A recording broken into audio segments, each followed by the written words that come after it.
લક્ષ્ય ન્યૂઝ, એક નજર, એક લક્ષ્ય.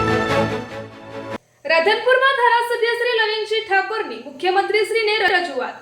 રાધનપુરના ધારાસભ્ય લવિંગજી સોલંકીની મુખ્યમંત્રીને રજૂઆત. સાંતલપુર અને વારાહીને અલગ તાલુકા જાહેર કરવાની માંગ. વહીવટી સુવિધા, લોકહિત અને વિકાસને ધ્યાનમાં રાખી સાંતલપુર ખાતે તાલુકા કક્ષાની તમામ કચેરીઓ શરૂ કરવાની પણ માંગણી. રાધનપુરના ધારાસભ્ય લવિંગજી સોલંકીની મુખ્યમંત્રીને મહત્વપૂર્ણ રજૂઆત. સાંતલપુર અને વારાહીને અલગ અલગ તાલુકા જાહેર કરવાની ઉઠી માંગ. સાંતલપુર ખાતે તાલુકા કક્ષાની તમામ સરકારી કચેરીઓ શરૂ કરવાની માંગ. વહીવટી સુવિધા અને લોકહિતને ધ્યાનમાં રાખી કરાઈ રજૂઆત.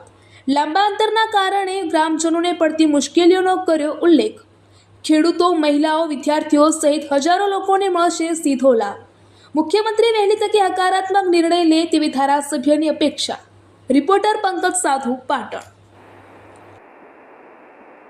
મારી ખાસ લેટર લખવાની અપેક્ષા એ હતી કે સાંતલપુરના છેવાડાના ગામોની લોકોની માંગ હતી કે અમારે સાંતલપુરને તાલુકો પ્લસ જાહેર કરવો જોઈએ.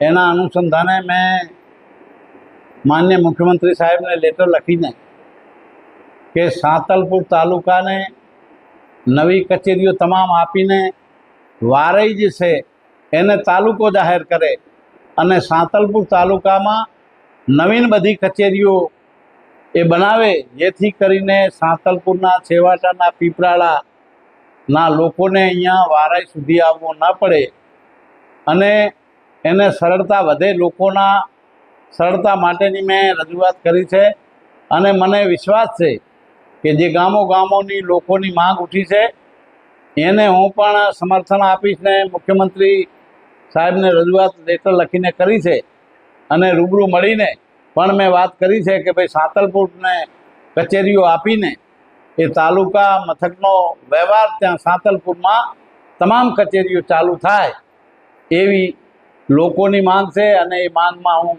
હું પણ સહભાગી થઈશ અને વિનંતી કરી અને મુખ્યમંત્રી સાહેબને પણ હું રજૂઆત કરીશ.